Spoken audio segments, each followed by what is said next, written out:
الرحمن الرحيم. السلام عليكم ورحمة الله وبركاته. إن الحمد لله نحمده ونستعينه ونستغفره ونعوذ بالله من شرور أنفسنا وسيئات أعمالنا. من يهده الله فلا مضل له ومن يضلل فلا هادي له. أشهد أن لا إله إلا الله وحده لا شريك له وأشهد أن محمدا عبده ورسوله لا نبي بعده. يا أيها الذين آمنوا اتقوا الله حق تقاته ولا تموتن إلا وأنتم مسلمون. يا أيها الناس اتقوا ربكم الذي خلقكم من نفس واحدة وخلق منها زوجها وبث منهما رجالا كثيرا ونساء واتقوا الله الذي تساءلون به والأرحام إن الله كان عليكم رقيبا. يا أيها الذين آمنوا اتقوا الله وقولوا قولا سديدا يصلح لكم أعمالكم ويغفر لكم ذنوبكم ومن يطع الله ورسوله فقد فاز فوزا عظيما. أما بعد فإن أصدق الحديث كتاب الله وخير الهدي هدي محمد صلى الله عليه وسلم وشر الأمور محدثاتها فإن كل محدثة بدعة وكل بدعة ضلالة وكل ضلالة في النار. Ma'asyiral muslimin wal muslimat rahimakumullah. Tatkala Rasulullah sallallahu alaihi wasallam memberikan perumpamaan ilmu laksana air hujan, di dalam suatu hadis Rasulullah menyampaikan bahwasanya ilmu kalamullah laksana air hujan yang turun dari langit, menetes membasahi bumi, menghidupkan dengan izin Allah bumi yang telah mati, menumbuhkan tumbuh-tumbuhan,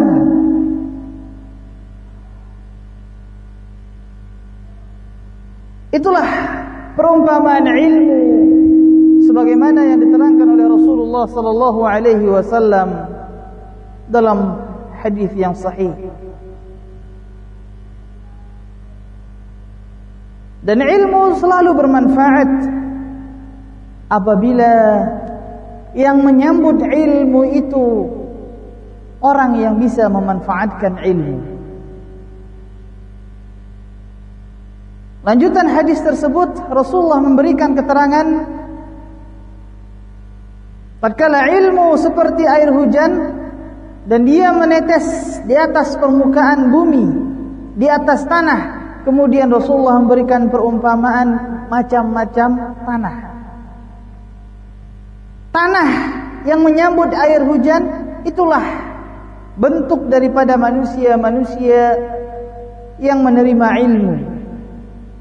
Itulah bentuk daripada hati-hati manusia yang menerima ilmu. Sebagaimana tanah tidak satu macam, begitu pula manusia tidak satu macam pula. Ada tanah yang subur, dia menerima air hujan, lalu tanah tersebut menyimpan air dan lalu menumbuhkan tumbuh-tumbuhan dengan izin Allah. Ada tanah yang dia cuma menyimpan air hujan tapi tidak menumbuhkan tumbuh-tumbuhan. Dan ada tanah liat, air hujan jatuh mengalir di atasnya, tidak ada air yang dia tampung, dan tidak ada tumbuh-tumbuhan yang dia tumbuhkan. Begitu juga halnya dengan manusia, berbagai macam. Ada yang mendengarkan ilmu disampaikan, ilmu sampai ke telinganya, didengar oleh telinganya, difahami oleh hatinya.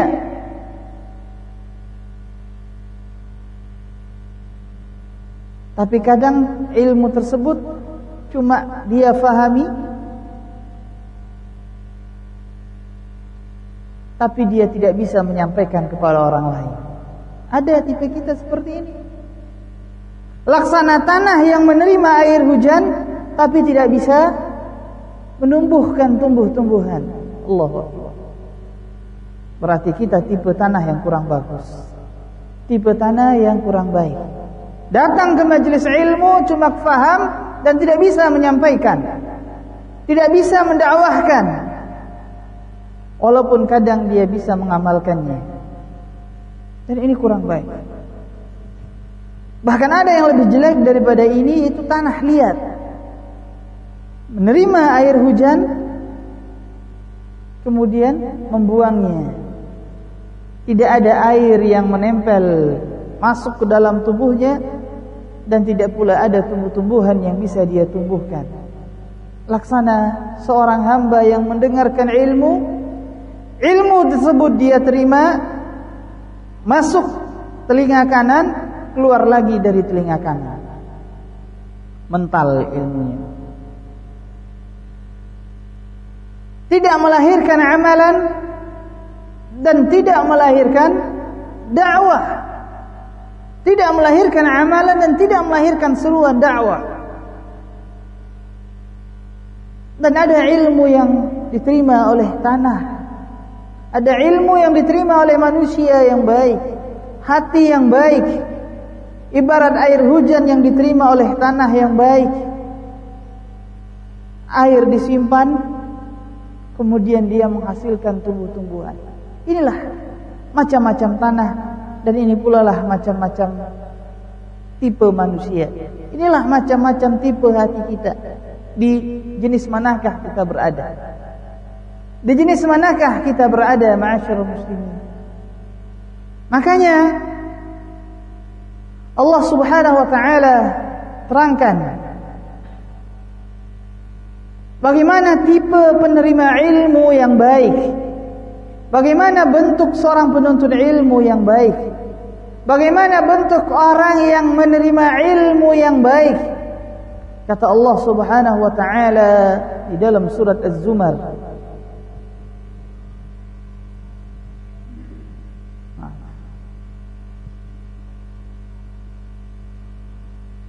فبشر عباد الذين يستمعون القول فيتبعون أحسنه أولئك الذين هداهم الله وأولئك هم أولو الألباب. Ayat yang ke-17 dan ayat yang ke-18 daripada surat Az-Zumar. فبشر عباد الذين يستمعون القول فيتبعون أحسنه أولئك الذين هداهم الله وأولئك هم أولو الألباب. Sampaikanlah berita gembira kepada hamba-hambaku. Di sini Allah menyampaikan berita gembira buat mereka. Sampaikan berita gembira buat hamba-hambaku. Yang mana? Alladzina yastami'una al-qawla fayattabi'una ahsanah. Yaitu orang-orang yang menyimak perkataan, bukan cuma sekedar mendengar. Orang yang terpuji di dalam majelis ilmu yang Allah perintahkan, sampaikan berita gembira kepada mereka. Allahu Akbar. Sampaikan berita gembira dari Rabbul Alamin, Rabbus Samawati wal Ard. Rabbul Alamin, berita gembira daripada Rabbul Alamin, Rabbus Samawati wal Ardin. Rabb langit dan bumi. Sampaikan berita gembira, kata Allah. Kepada siapa? Kepada orang-orang yang menyimak perkataan. Yastami'un. Allah tidak mengucapkan alladzina yasma'un, akan tapi yastami'un, orang-orang yang menyimak perkataan, menyimak ilmu. Jadi bukan cuma mendengar, tapi menyimak. Karena tingkatan menyimak lebih tinggi daripada tingkatan mendengar. Kalau seandainya mendengar saja tidak masuk dalam kategori ayat ini, bagaimana halnya dengan yang tidur di dalam majelis ilmu? Allahu Akbar. Yang tidur di dalam majelis, yang tidur apabila didengarkan ilmu. Bukankah Allah berfirman di dalam awal surat Al-Anfal, menerangkan sifat orang-orang yang beriman apabila dibacakan ayat-ayat Allah, wajilat qulubuhum, bergetar hatinya. Hatinya bergetar. Apakah mungkin orang yang hatinya bergetar dia ketiduran? Ini sifat orang yang beriman. Tapi ma'asyiral muslimin, kita temukan ada saudara-saudara kita yang tidur di majelis ilmu, yang mengantuk, bukan malah tersentuh hatinya, bertambah imannya, malah bertambah ngantuknya.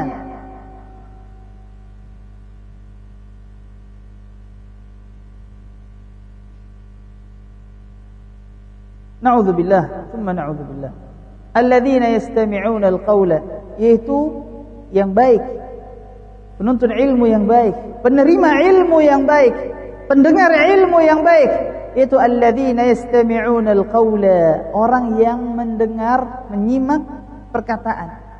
Lalu bagaimana? Fayattabi'una ahsanah. Ini sifat yang kedua. Lalu mereka mengikuti yang paling baik di antaranya. Mengikuti yang paling baik. Di sini Allah tidak mengatakan fayattabi'una hasanah, yang faham bahasa Arab. Allah tidak mengatakan lalu dia mengikuti yang baik, akan tapi Allah mengatakan yang mengikuti yang terbaik, yang paling baik. Di sini diambil pelajaran penting ma'asyiral muslimin yang sering tidak disadari oleh kita. Apa pelajarannya? Yang pertama, di akhir ayat kata Allah, wa ulaika hum ulul albab, mereka lah orang-orang yang memiliki hati. Memiliki hati.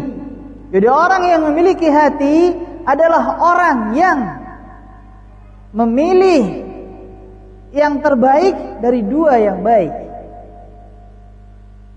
Ini seorang mukmin yang mendapatkan berita gembira, bukan cuma mengikuti yang baik, akan tapi dia mengikuti yang terbaik dari yang baik.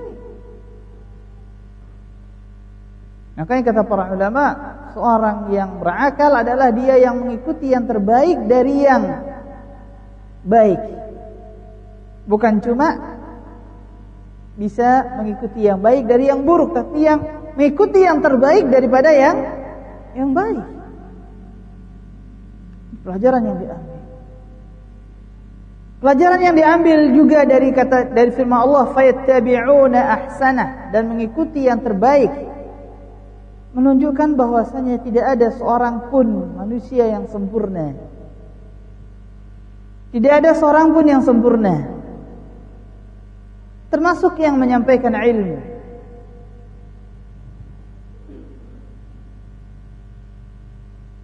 Termasuk yang menyampaikan ilmu. Tidak ada yang sempurna. Tidak ada yang keluar dari lisannya semuanya adalah yang terbaik. Tidak.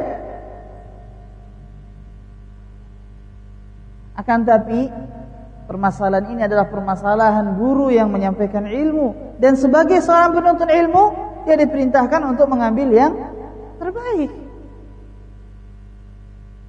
Rugi seorang penuntut ilmu kalau datang ke majelis ilmu bukan ingin mencari yang terbaik, tapi ingin mencari kesalahan, kejelekan dari yang menyampaikan ilmu.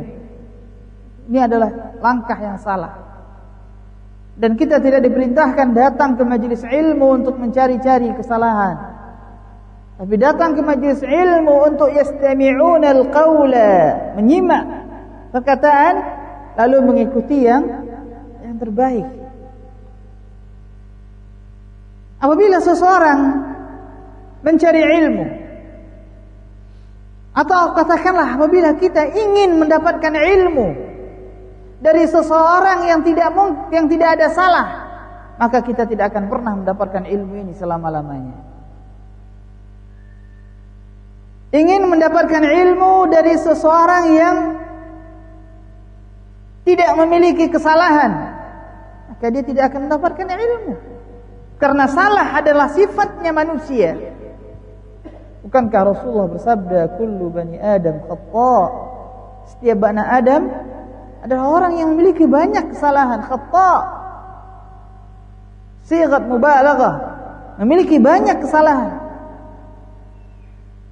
Kalau di dalam menuntut ilmu kita mensyaratkan saya harus menuntut ilmu dari orang yang tidak memiliki salah dan kekhilafan, maka kita tidak akan pernah mendapatkan ilmu selama-lamanya.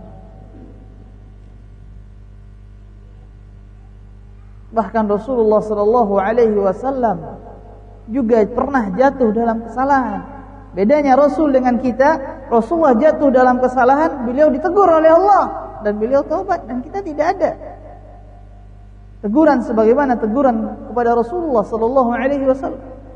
Makanya dikisahkan tatkala para penuntut ilmu datang kepada Sufyan ats-Tsauri, lalu Sufyan ats-Tsauri menghardik mereka. Karena sebagian para ulama dari kalangan tabi'in, mereka sangat memuliakan ilmu, sangat mengagungkan ilmu. Kadang-kadang berbenturan dengan para penuntut ilmu yang masih menganggap ilmu setengah-setengah. Sebagian daripada para tabi'in, apabila dia datang ke majlis ilmu, beliau begitu khusyuknya, beliau begitu tenangnya, sehingga mendengar suara berisik sedikit saja, beliau langsung pergi meninggalkan majlis ilmu. Dan silahkan baca para salafus saleh di sini, langsung pergi meninggalkan majlis ilmu. Begitu juga halnya dengan Sufyan ats-Tsauri rahimahullahu taala, imam fadil. Tatkala beliau datang ke majlis ilmu, sebagian para penuntut ilmu datang dari jauh. Begitu datang ke dalam majlis ilmu, ditegur dan dinasihati dan dimarahi oleh Sufyan ats-Tsauri. Di suatu kesempatan datang Imam Syafi'i, teman daripada Sufyan ats-Tsauri, berkata kepada Sufyan ats-Tsauri, "Ya Syekh, engkau telah memarahi orang-orang yang datang dari jauh untuk menuntut ilmu. Sungguh engkau telah memarahi orang-orang yang datang dari jauh untuk menuntut ilmu." Apa kata Sufyan ats-Tsauri? "Hum hamqa idzan." Mereka adalah orang-orang yang dungu kalau seandainya demikian pendapat mereka. Mereka meninggalkan keberkahan ilmu karena sifatku. Allahu Akbar. Makanya ma'asyiral muslimin, para penuntut ilmu dan para ulama rahimahumullah ta'ala terangkan di dalam kitab-kitab adab menuntut ilmu. Adab-adab menuntut ilmu. Mulai daripada ulama yang dahulu sampai ulama belakangan, semuanya menulis di antara adab menuntut ilmu itu sabar dalam menuntut ilmu. Bahkan lebih tegas lagi dikatakan as-sabru ala jafwatil alim, sabar atas kekeringannya seorang yang alim. Kering, jafa. Sifat seorang alim harus sabar. Karena kalau seandainya seorang penuntut ilmu meninggalkan orang yang alim, maka dia akan terhalangi daripada menuntut ilmunya. Dia akan terhalangi daripada keberkahan ilmunya. Kejelekan akhlak seorang alim itu adalah tanggung jawab dia kepada Allah, sementara keberkahan ilmunya dibutuhkan oleh seorang penuntut ilmu. Seorang alim tidak butuh kepada penuntut ilmu, tapi penuntut ilmu yang butuh kepada seorang yang alim. Kalau seandainya seorang penuntut ilmu tidak memiliki sifat yang sabar dalam menuntut ilmu, maka dia terhalangi daripada keberkahan ilmu.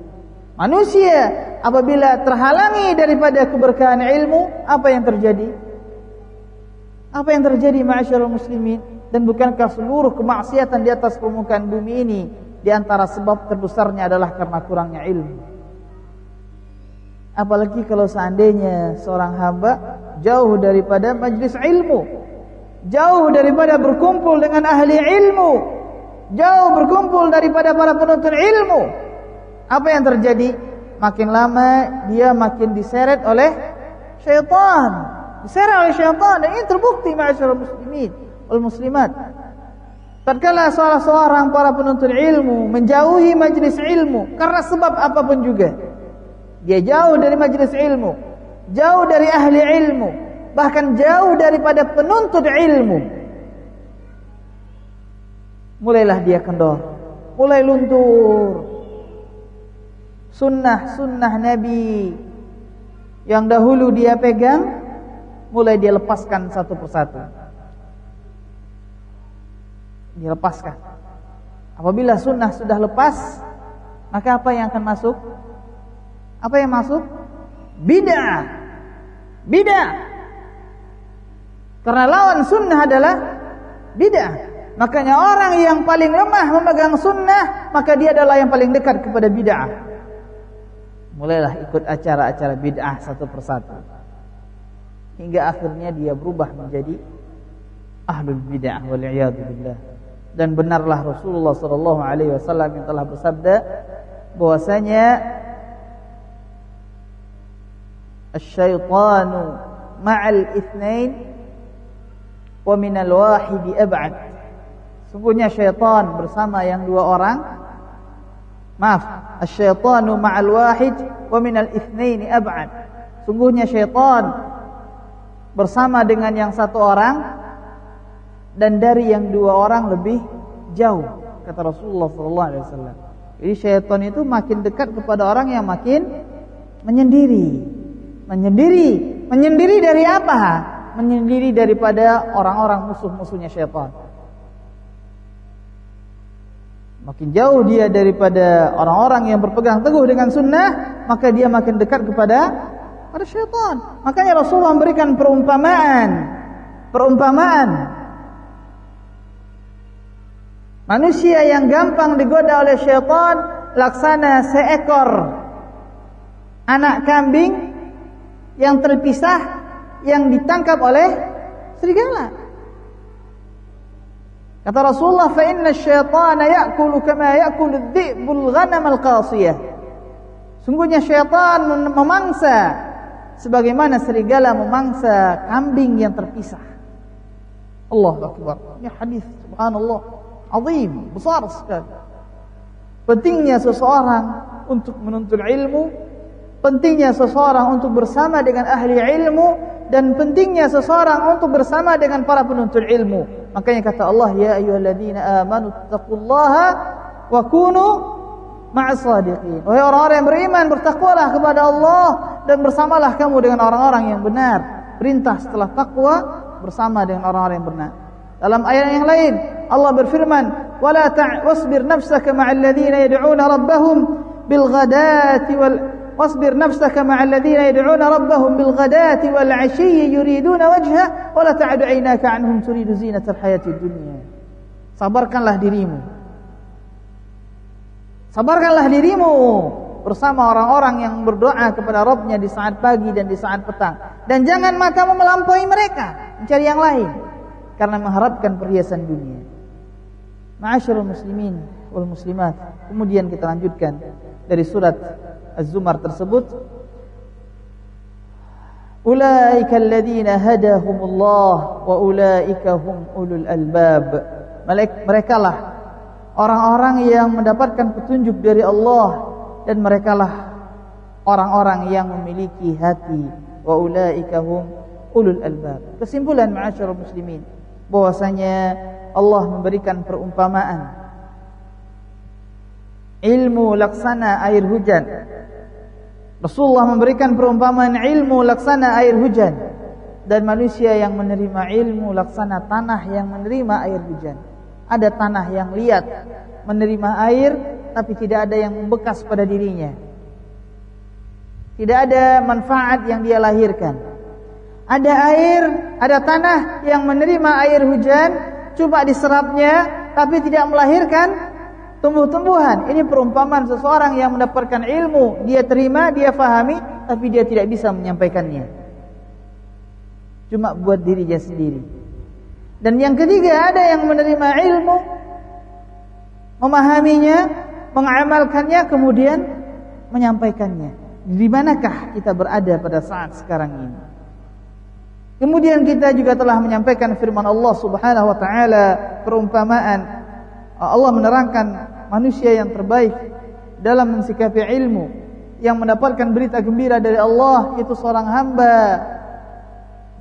yang menyimak perkataan dan bukan mendengar perkataan, menyimak perkataan, menyimak ilmu, lalu dia memilih yang terbaik di antaranya, mengikuti yang terbaik. Bukan mengikuti yang baik, akan tapi mengikuti yang terbaik. Diambil pelajaran di sana bahwasanya manusia memiliki khilaf dan salah. Dan seorang penuntut ilmu datang ke majelis ilmu, dia menginginkan ilmu dan bukan mencari kesalahan. Dan merekalah, kata Allah, orang-orang yang mendapatkan hidayah, dan merekalah orang-orang yang memiliki hati. Mafhum mukhalafah.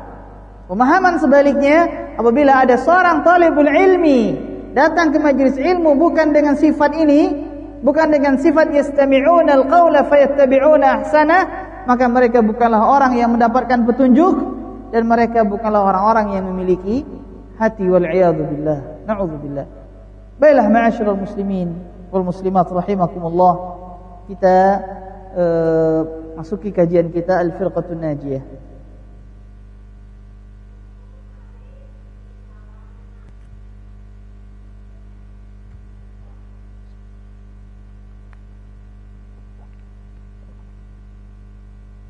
Nomor yang kelima.